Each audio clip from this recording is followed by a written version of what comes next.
Usually movies go something like this. Something goes down, which makes our characters feel something a certain way, which makes our characters do something, which becomes a catalyst for the story of the movie. Not Hereditary, baby.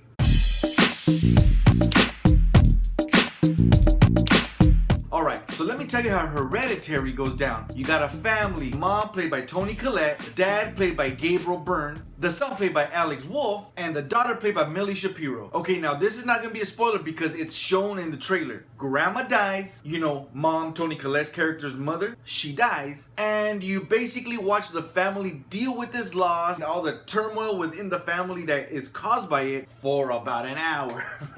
No joke, an hour of them just like living their lives, dealing with the loss and all the stuff that comes with it. But it's still kind of creepy. That hour where nothing really happens, it's still creepy, and it reminded me of the movie The Witch, because even though you're watching the family basically just live and nothing creepy's happening, you get that creepy music. They're sitting there eating their dinner, it's just like And so yeah, because you're just sitting there waiting for the movie to get going and you gotta wait like a whole hour for it to start. Hereditary is a slow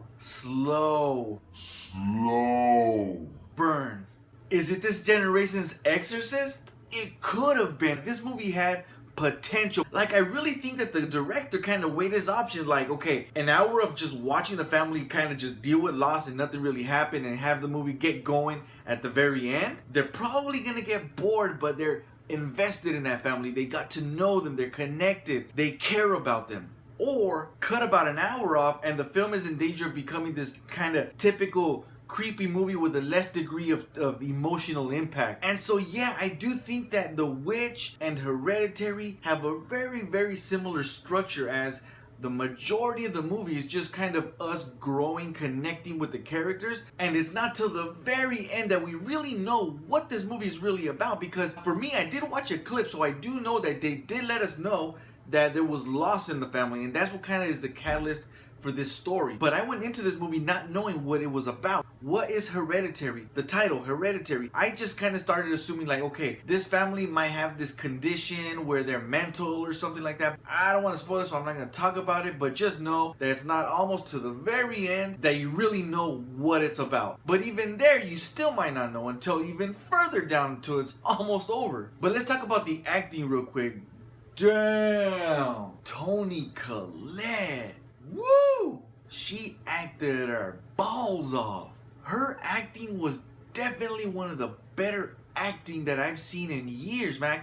I can't even think of a better performance right now. Like there might be, but I have to like sit down and really think about it, because her acting was just bomb. If I was an Oscar judge, I'd be like, take it. Here's your Oscar, baby. And don't get me wrong, the rest of the family did an awesome job acting too. Alex Wolff, he did a fantastic job as well. I'm not familiar with Millie Shapiro, so I don't really know what her acting is like. Was she kind of being more herself? Was she really putting on a performance? I don't know. What I do know is that Toni Collette hit it out of the park, and Alex Wolff was not far behind. But Toni Collette had so much more to work with. So yeah.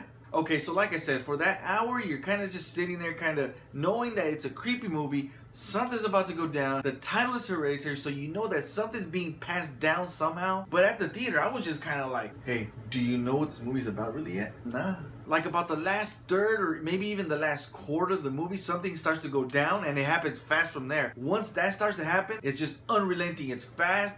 You kind of even want to look away from the screen because it's just so creepy. And so from there, man, this movie is awesome. Like, this movie has so much potential. Like I said, is it this generation's Exorcist? No, it could have been. And so I think that people in general are gonna like this movie because it is creepy. Even everything in that hour where nothing is happening, you're still investing in it. So the end payoff is just bam, it's so impactful. But at the same time, a lot of people are gonna turn around and say like, I was bored for that hour. So, you know, it's kind of a tough one for me to say. All I'm gonna do is say that for me, this movie was not bad by any means, but it was not excellent. It could have been. Like, okay, if I was to guess what the majority of people felt about the movie, I'm gonna guess that they would slightly lean towards liking it, towards thinking it was a good movie rather than a bad movie. With all that said, this movie is a 7 out of 10. 7 out of 10.